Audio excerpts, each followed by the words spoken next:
Obama is running up trillions upon trillions upon trillions of dollars in new debt, wherein the Obama regime is actively trying to mathematically collapse the United States. And I firmly believe that they've done it. They've reached critical mass. It can't be walked back now. This video is brought to you by Reluctant Preppers.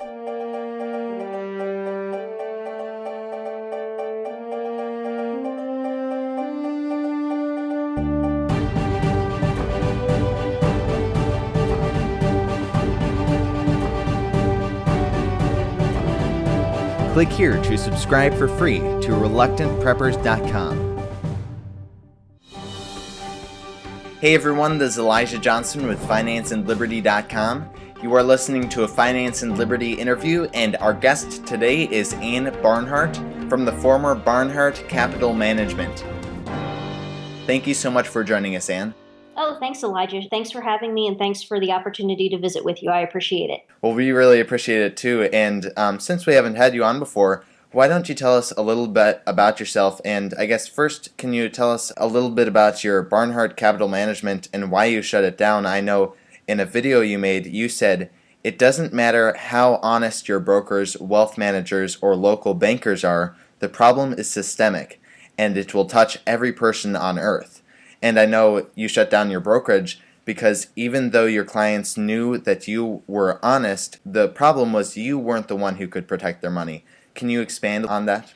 Absolutely. Barnhardt Capital Management was what was called an independent introducing brokerage, which means that I wasn't actually the custodian of my customers' funds. And understand who my customer base was.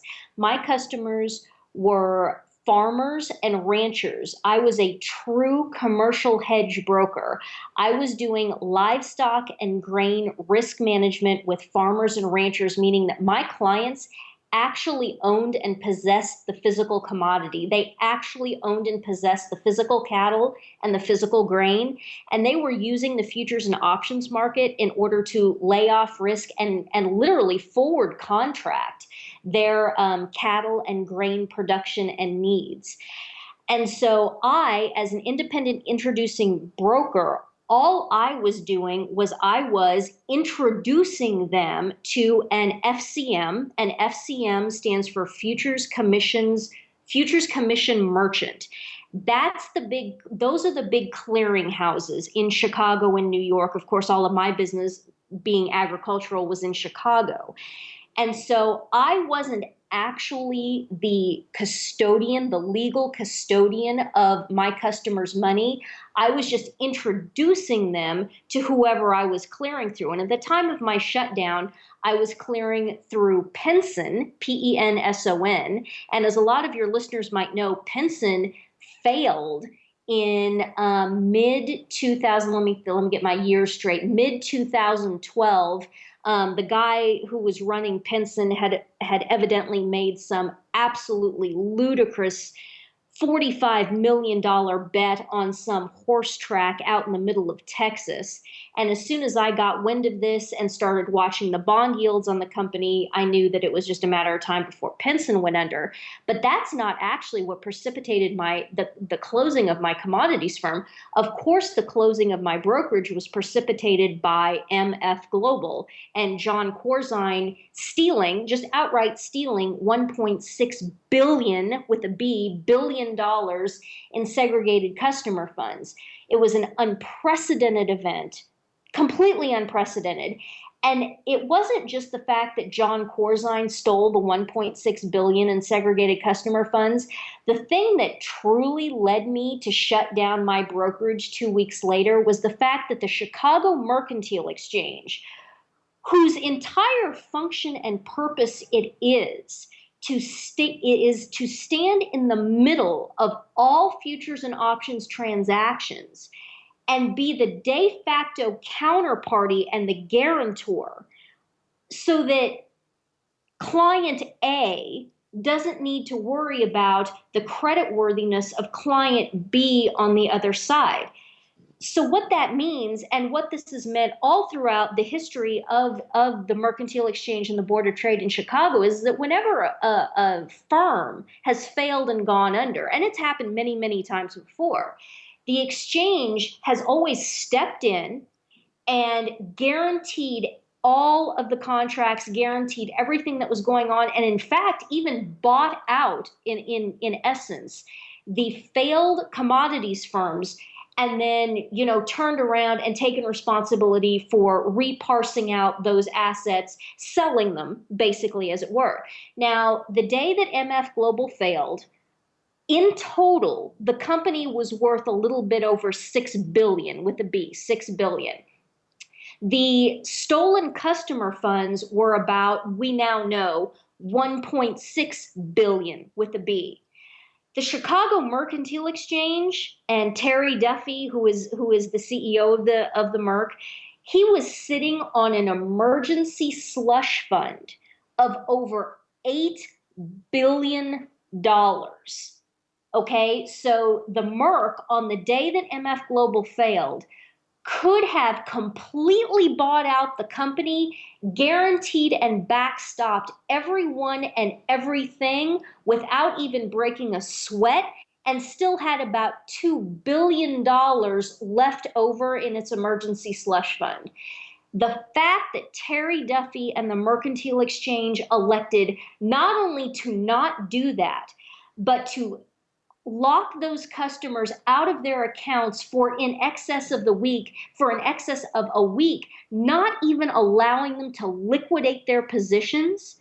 This is just completely unfathomable, Elijah. And even though I wasn't clearing through MF Global, I saw the writing on the wall, and what instantly became obvious to me, and then connecting that to the fact that I knew what was going on with my clearing firm, which was Penson, and how they were kind of on the ropes financially anyway.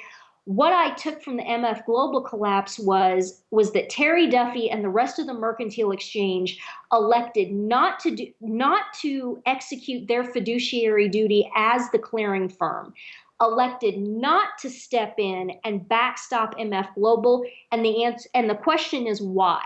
Why didn't they do it? The answer is because they knew that all of the other futures commissions merchants were doing exactly the same thing as what John Corzine was doing, perhaps not as heavily leveraged, because remember, John Corzine is a complete psychopath. The man is just, he has absolutely no internal conscience or any sense of risk control at all.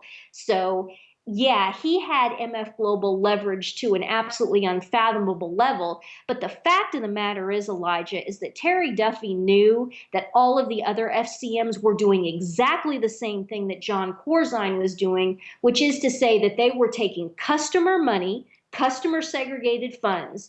And because we are in a zero interest rate environment and they cannot make any money off of buying US T-bills, that they have to take that money and leverage it into these uber risky investments. And what Corzine was doing was he was using the customer money to invest in high risk European sovereign debt paper through repos and credit default swaps. But let's be honest, the rest of the FCMs are doing exactly the same thing, although perhaps not to the leverage ratio that Corzine was doing it. So why I shut down my firm is because as soon as I figured this out and realized that the Merc would never do anything to backstop any other failed FCM, I knew that I couldn't backstop my customers' accounts. At the peak of my business, and please understand what I was just a one-man introducing brokerage handling livestock and grain commercial hedge clients. At the peak of my business, I was about a $3.5 million office. I didn't have $3.5 million on hand to backstop my clients. And so therefore, it became morally incumbent upon me to notify every single one of them that, look, this is no longer tenable. I cannot guarantee the safety of your funds. It's over. We need to get out of this. I'm shutting down, and you need to get out of the markets too. So that's the 5 minute version of the backstory. I know that you've said if wealth is just on a computer screen, it can be confiscated instantly.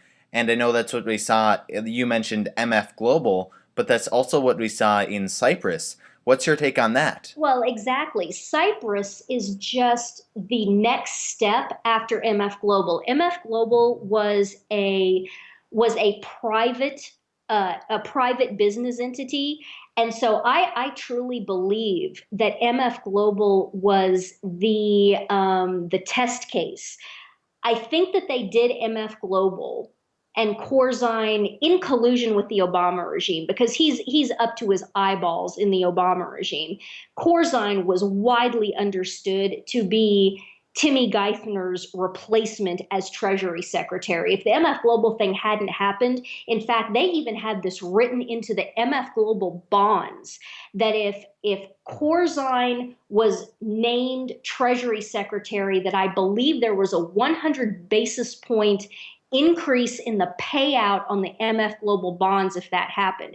So understand, Corzine was one of Obama's top boys, and there's all kinds of videos of Joe Biden on YouTube saying, hey, if I ever have a question about the financial markets, literally the first call I make is to John Corzine. Well, of course it is, Joe Biden, because you're a slack-jawed, drooling imbecile. Of course you would call John Corzine, who is a psychopath and who is also, let's be honest, a slack-jawed imbecile. The only reason that John Corzine was elevated up to the top of Goldman Sachs and then, hired onto MF Global is because the man is a psychopath. These people are specifically recruiting psychopaths. So back to your original question. Yes, MF Global was the test run. It was the test run to see, all right, what will happen if we just flat out steal $1.6 billion in customer money, and not just quote unquote customers. Let's steal it from a bunch of farmers and ranchers. And let's just see what happens. And we all saw what the result is. Nothing, basically nothing. These people, I mean, the men in this culture, and I've said this forever and ever, have been completely castrated and will just roll over. They've just given up. So someone can come along and someone can just completely financially rape you, and you'll just shrug your shoulders and say, oh, well, there's nothing I can do about this. And what a lot of people don't understand is they see these stories about the MF Global settlement and how, well, they're up now to 89% payout recovery on the MF Global accounts. What your listeners and what everybody needs to understand is that almost all of the farmers and ranchers were so hamstrung by the confiscation of their operating capital, which was sitting in their hedge accounts, that most of those people sold out to what I refer to as recovery sharks, meaning people who came along and said, hey, I will buy out your claim on your MF Global account right now, and I'll pay you 40 cents on the dollar for it.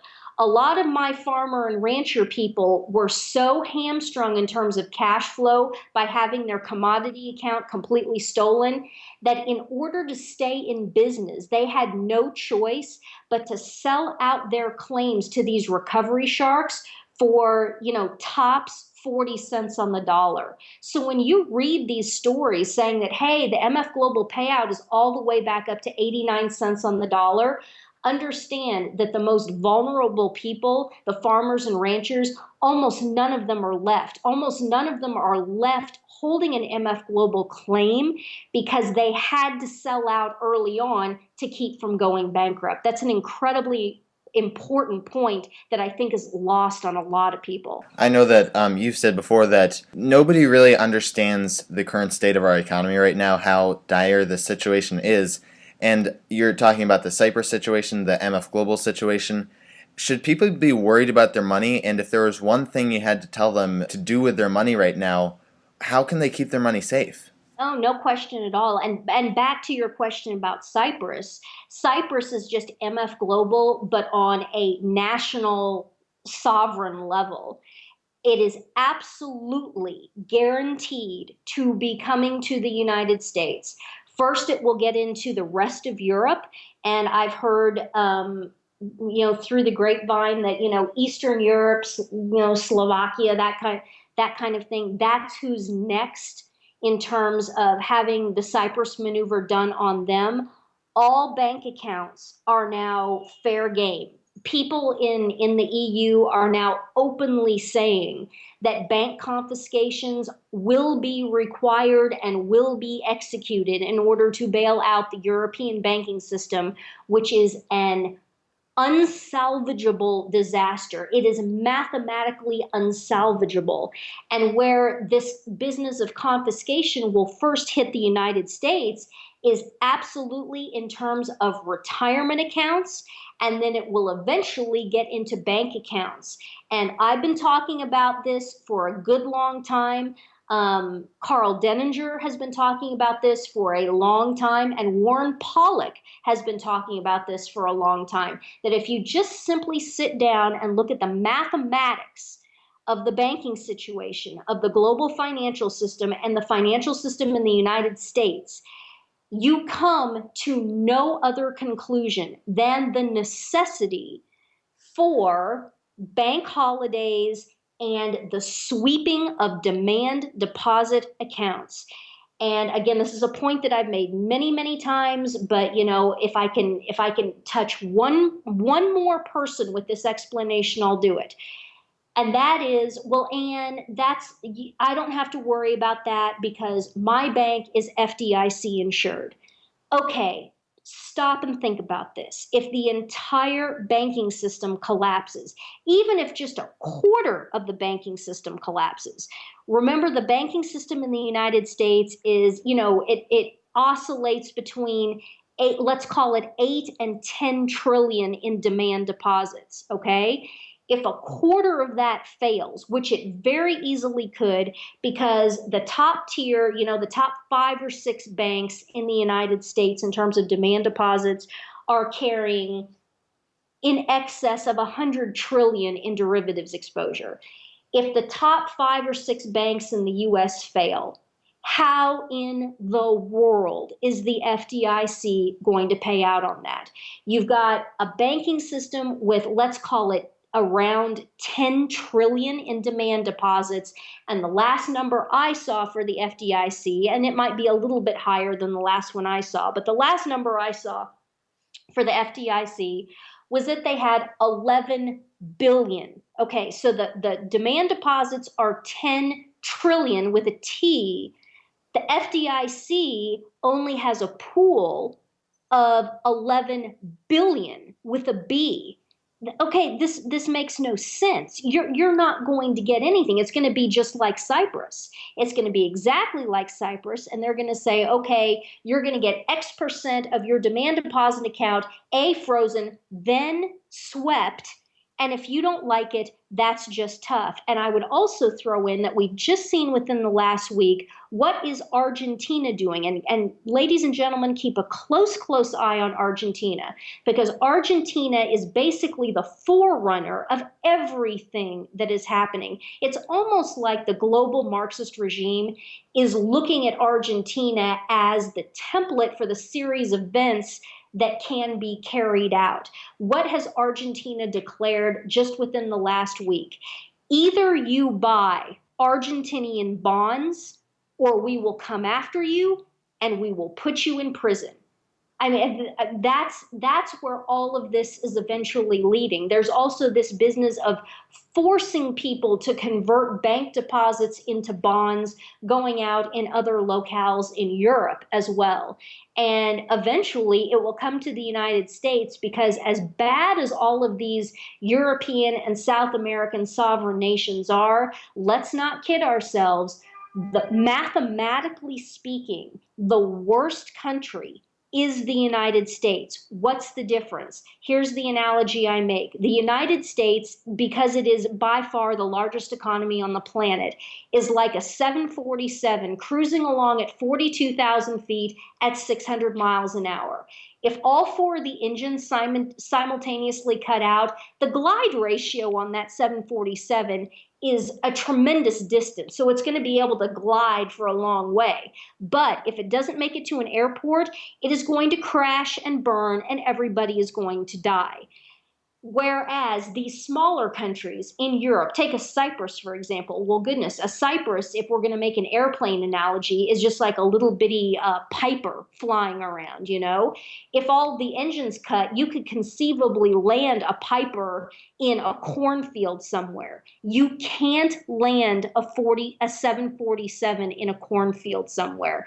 Either you make it to the airport, you take drastic evasive measures, and you have an awesome total stud pilot who can get you into an airport and land the thing, or everyone's going to die. And the question I would ask you now is, do you honestly believe that right now we have an uber competent, totally awesome pilot behind the wheel of the plane who A, acknowledges that all four of the engines are out, and B, is actually trying to steer us towards a runway that we can land on? The answer to both of those questions is no. We have the equivalent of a mentally defective baboon behind the wheel of the plane. And by that, I mean national level United States governance, not only in the executive branch, but also in the Congress. These people are not only all universally psychopaths, but they are all universally slack-jawed, mouth-breathing imbeciles. If you have any confidence whatsoever that these people can proverbially land this 747, you are out of your mind. So what do you do to defend yourself against this?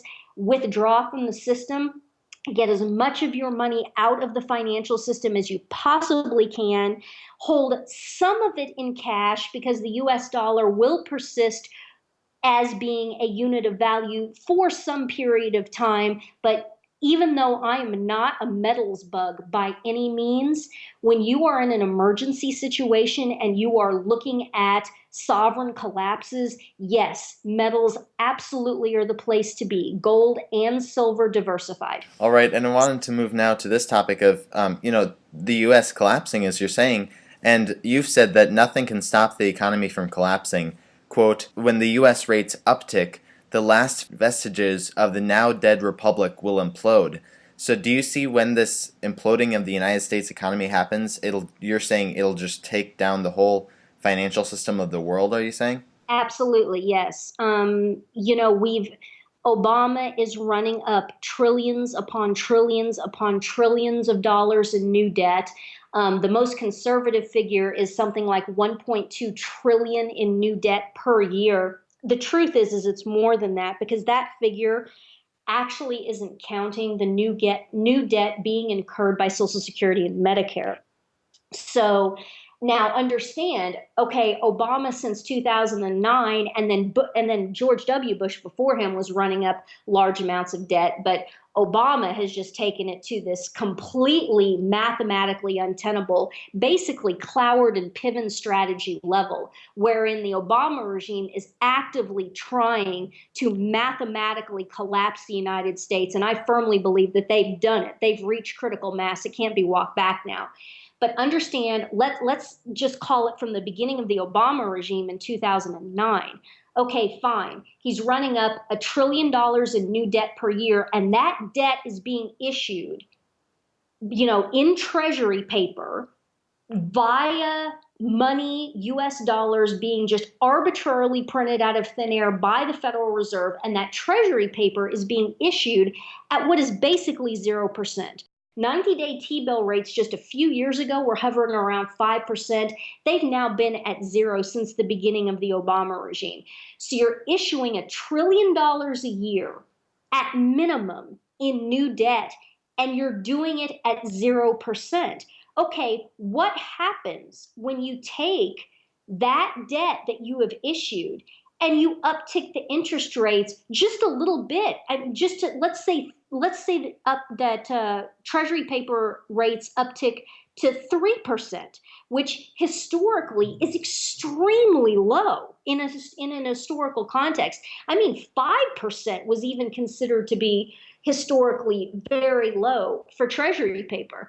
If you just go from 0% to 3% interest on this debt, you add so much of a debt burden to the budget of the United States per year that it will eat up everything else and will completely collapse the system. But again, reiterating, this was all done intentionally. It's called the Cloward and Piven strategy.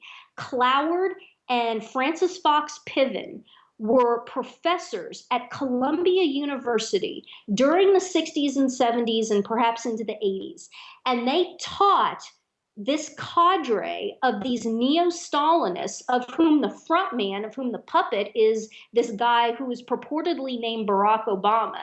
They taught them that the only way that you can destroy the quote unquote evil United States and establish a global totalitarian regime is that you have to collapse the United States from the inside out, primarily economically.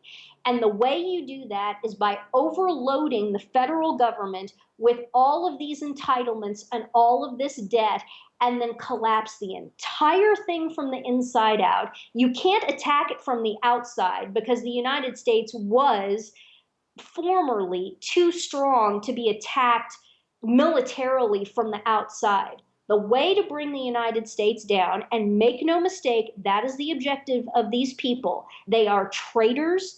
They are seditionists. They are revolutionaries. They are looking to collapse the entire system and have already mathematically accomplished it, is do it from the inside by mathematically overloading the debt load. And that will destroy the US dollar, which will then allow a new, probably global currency backed by the Russians, the Chinese, perhaps the BRIC nations, which would be what? Brazil, Russia, India, China, BRIC.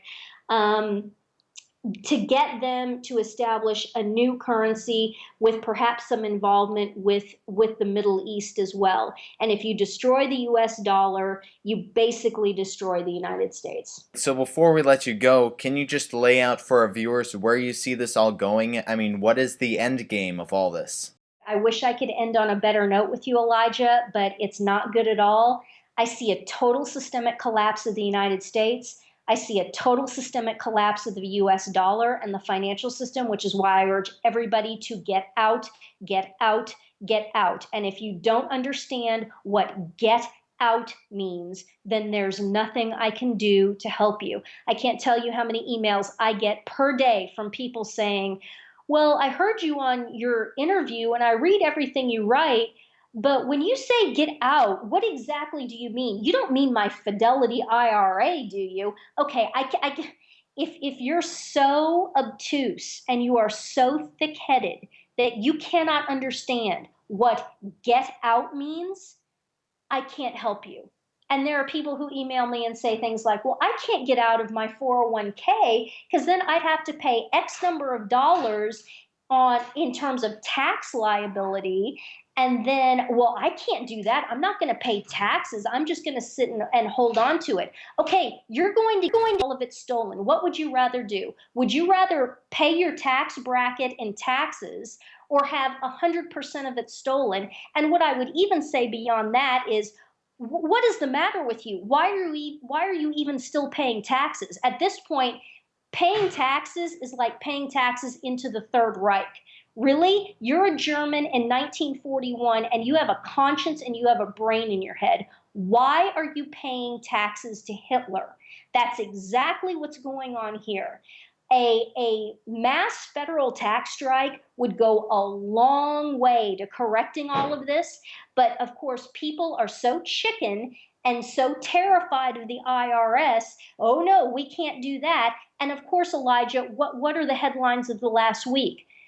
The IRS has been coming after people and maliciously auditing people based upon their politics anyway. What are you afraid of?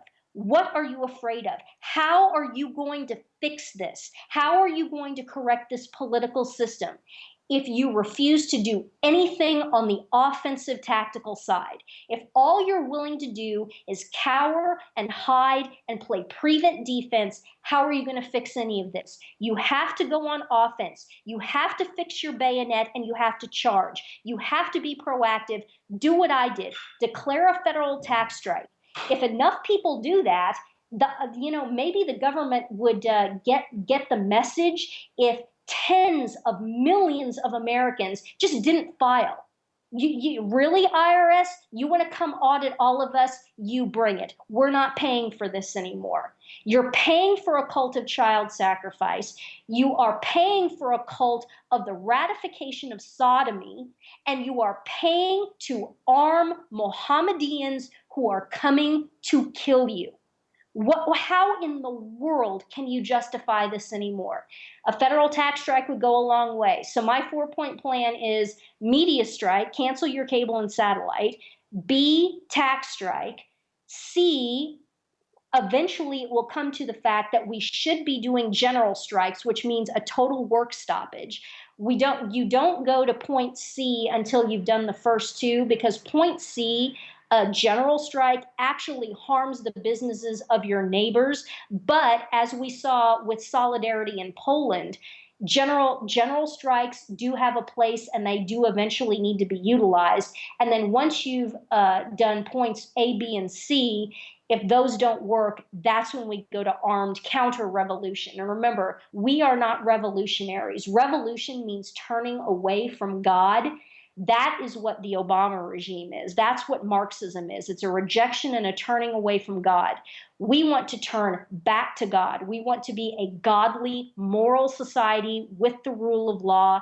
That means that we are counter-revolutionaries. So never call yourself a revolutionary. You're always a counter-revolutionary, wanting to turn back towards God. And Barnhardt, people can find you at barnhardt.biz. And once again, thank you so much for joining us today. Thank you, Elijah. I appreciate the time. This video was brought to you by ReluctantPreppers.com. Click here to hear the latest report from a prepping father who moved his family of 12 from the city to the nearby countryside and tells how he's raising meat for his family and rediscovered a shocking wild meat source too. Click here to subscribe for free to FinanceAndLiberty.com and also our sponsor, ReluctantPreppers.com, helping you be aware and prepared.